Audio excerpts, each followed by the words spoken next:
time for the Susan Taylor Podcast, where we discuss the yoga of mind, medicine, and healing.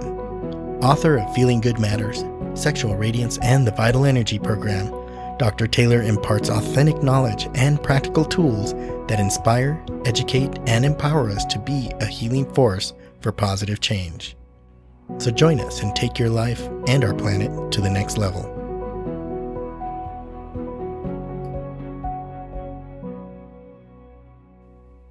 Hello and welcome to Episode 3, Ignite Your Healing. In today's episode, we're going to talk about the dynamics of health and the dynamics of disease. What are the signs and symptoms of an imbalance? And answer a listener's question, is there something that I can learn from being ill? And we'll provide a solution for getting the healing force back online. I'm really looking forward to speaking about these great topics today, so let's get started. Did you ever find your healing force going south when you're intending it to be heading north? Or did you ever find yourself with the bout of distraction leading your healing force astray? Getting off course because our senses have led us astray can cause considerable disruption in the health and longevity of our organism. Disease means dis-ease. We have fallen out of ease in relation to ourselves and our environment. Our human organism works moment to moment, continually adjusting its energy flow to bring us back into a state of balance. That state of balance, one term for that is homeostasis. We continually try to bring ourselves back in balance. A simple example of this would be if we eat a lot of salty potato chips. We're going to want to drink water. We want to always be back in balance. So, if we want to be back in balance, what are some signs of imbalance? Well, let's take a scenario here. You wake up one day and realize you don't feel well. Perhaps you find yourself feeling a little uncomfortable with some stomach upset, some nausea, but you feel a little bit of discomfort out of the realm of how you usually wake up. And you think maybe it was last night's late dinner, or maybe there's a bug going around the office. But you do detect some little bit of a discomfort. But on today, you slough it off. You tell yourself, well, having a bite to eat might be a good remedy before I get off to work, and this will pass too. So you have a little bite to eat and run out the door. Well, things don't progress when you go to work, but you are a bit cautious at lunch because nobody ever wants to have a sick stomach at lunch. And then by the end of the day, you seem okay. And you decide to go out with some friends to a late dinner. Your friends ask you, and you say, they just kind of, egg you on and say, come on, you'll be okay. And you have to go out. You just love your friends, and it's always good fun. Next morning comes around again, and you repeat the same scenario. You have a little bit of stomach upset, maybe some nausea. But again, you say, you know what? It was okay yesterday. I'll just have a little bite to eat. Long morning ahead with meetings. And everything will be okay. If this overriding, not necessarily the specific scenario that I'm giving you, but if this overriding idea sounds familiar to you, then you might want to continue listening. In all situations relating to disease state, a warning is always sent via discomfort. I'm not going to say getting out of the norm because many times normal disease is normal discomfort. So, what's normal for one is not normal for another. So what I'd like to just say is if you feel some discomfort within your routine, our ability and willingness to pay attention is the key when we get these warnings. So when you get the warning, the question is, do you ignore it or address it? Your body and mind show symptoms when the healing force is heading south instead of north, basically when it's out of balance, or when it's got a blockage. And that's what out of balance means in this case. It signals us that it has somewhat fallen out of a healthy comfort zone. Yet the actual fall hasn't really happened yet. You're just getting a few symptoms. The actual crash happens over a period of time, creating a crisis. To look at what is twice, if you look at the way it's spelled, C-R-I-S-I-S, what is twice? because usually people need that in order to do something. So before a crash, there are signals that you don't know how to interpret or simply ignore. From a healing force point of view, identifying and acting on those signals is a crucial step to remaining well.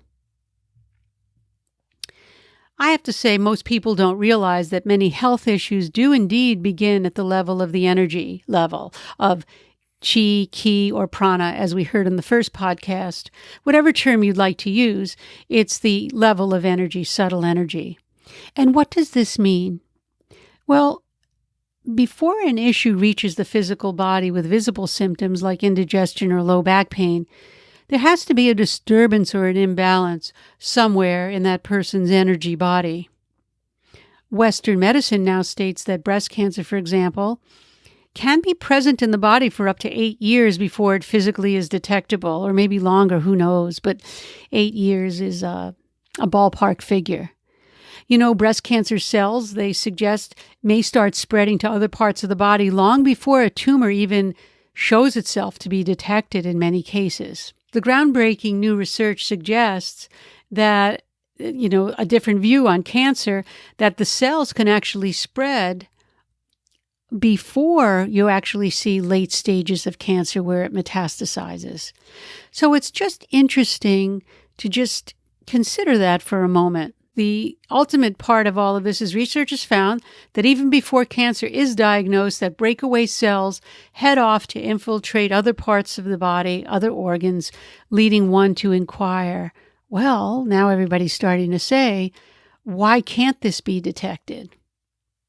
Well, our current medical technology is not quite sophisticated enough to detect these changes, and that's really detect the changes in the flow of the healing force. In other words, when our pathway gets detoured from an energy blockage that has happened, in many cases, it takes time for the cellular deformity to occur. And in Western science, in our technology today, we usually see it only when there's a cellular deformity and there's a change in the biochemical or the physiological responses to that. Whereas if we get into more ancient healing sciences, the blockages can be unblocked before the physical deformity occurs. So what I'm suggesting here is that all disease exists first at the point of an invisible energy pathway. This is why master practitioners and healers have been successful in restoring health function through acupuncture, marmotherapy, and some other practices that are well defined in other medical systems. These therapies work on the subtle energy fields which constitute the healing force. And this was discussed in our last podcast when we talked about pathways to healing. So, every health issue does have a root cause, and it is the root cause that needs to be identified and rooted up if we're going to actually heal.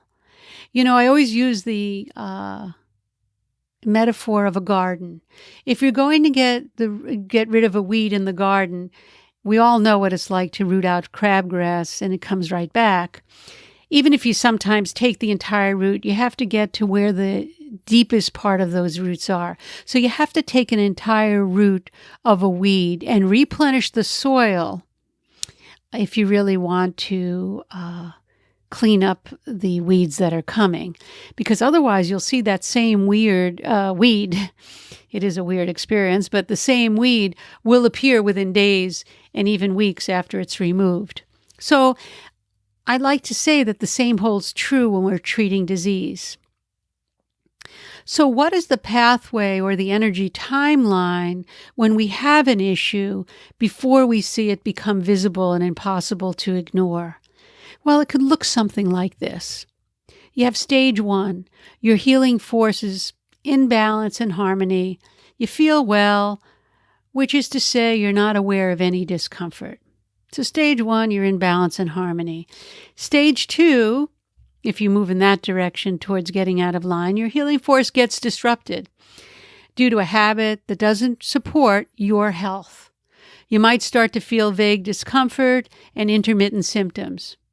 Let's say you're the person who woke up with a digestive disturbance, as I described before. You might have experienced maybe now a metallic taste in your mouth or nausea in the months prior to that morning.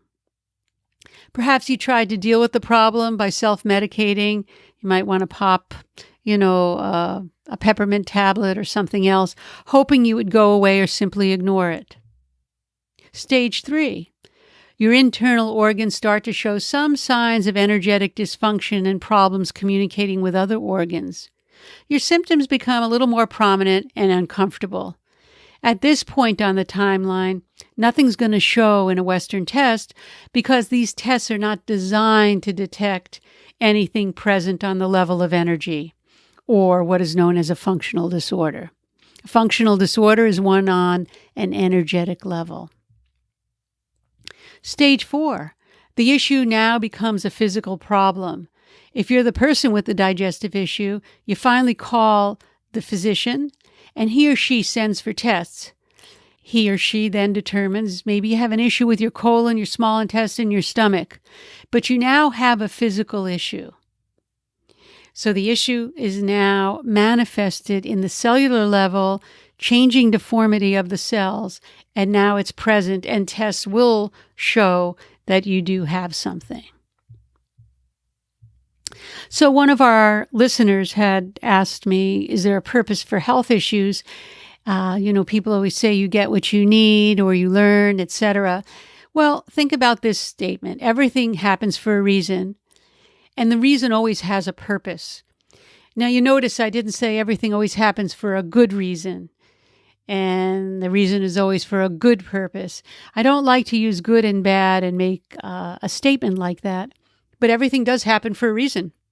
If you ignore certain, let's say in this case, if you ignore certain signals, you're going to have an issue, and it happens because they might have been ignored. But the reason does always have a purpose. So now you have an illness, and with that illness, there's a purpose to say, hey, wake up. There was a problem. So when we find ourselves in the midst of a healing crisis, we can actually look at, as I said, the issue twice. We look at what is twice, crisis. CRISIS. What is twice? When we then choose to see a path towards our own healing and transformation, that's when the purpose arises. If you look at it as an inconvenience or an obstacle in the way, you're not going to get the learnings of what it takes when we become ill. Whenever we become ill, it can be used as a real learning tool to transform yourself. In my past, whenever I've gotten ill, I've always wanted to solve the case and to really work with myself to transform so that this would not happen again. And of course, it's going to be an inconvenience or an obstacle, but that might just come temporarily. But it's more like, whoa, look at where I am now. What can I do to turn this around? The turning around is where you get your strength and where you get your knowledge and the healing force. Your body, mind, and spirit have an innate wisdom. And if you're not living your life in a way that reflects your life's mission on a spiritual purpose, then that wisdom's going to come in, it's going to kick in and produce symptoms to get your attention. It'll help you initiate the change for greater wellness. In other words, your frustrations or your unresolved life issues are eventually going to manifest on the physical body to help you make the changes in your life. This is the amazing benefit of understanding and learning to master the healing force. So, my dear listener, yes, there is a purpose to health issues. It's to let us look at what is and use it as a transformation of our own inner workings of our mind-body complex. So keep in mind, though, you don't need someone outside of yourself to activate the healing force. No magician is needed. A simple daily practice can be used to restore the flow of your pathways. But in order to do that daily practice, you do need commitment, and you have to practice several minutes a day. It's not one day on, one day off, like I tell the students of meditation. It's a continual practice. You're better off doing a little bit each day than to do one day on, one day off, one day on, one day off. Keep in mind that if you practice, you want to feel better balance and overall well-being. So if whatever you're doing doesn't feel better, then you're probably not doing the correct practice. If you don't have this, then, that feeling of well-being, then the practice won't be appropriate for you. You have to follow your intuition. So there was an exercise that I just recently received from an acupuncture master, and it was on the internet. And I say master because the person seemed to be very masterful in what they knew about acupuncture and the meridians. And I decided I was going to try the exercise, and I did. And I have to say, after doing it for several weeks, I usually say you have to do something 40 days in order to see results, and 40 days 3 times a day if you want to teach it. And so I did it, and I found it quite profound in helping me walk better. And as a result, I opened up some of the channels that were working on my spleen, kidney, bladder meridians, and I found my health starting to feel better. And what this exercise was, I'm sure you might want to hear it. He had mentioned to put some chairs in a doorway. I used a bench. I had 2 little stools that were even, made a nice even bench. I found a doorway that I could put one leg up on the wall and the other leg down in the well of the doorway. So one foot was flat on the floor and the other was up on the side of the doorway. And I placed the bench perpendicular, and I sat on that bench first scooted my butt up to the wall, laid back. And what I did was I allowed myself to rest. At first, my knee had to be bent against the wall because I didn't have the flexibility.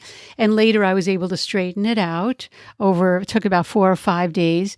And at first, I had to put my foot up on something that was on the floor because it was too much of a stretch to let it reach the floor.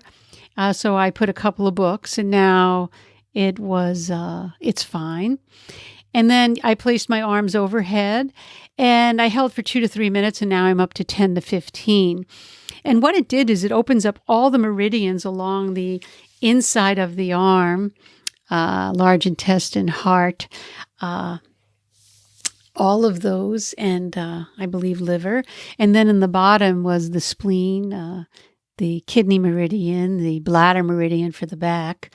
It was very, very profound. And then I did that for a couple of minutes, and then I switched sides.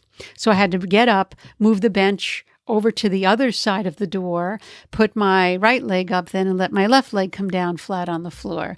And it was quite interesting and I had a profound effect. You might not. You might want to try it.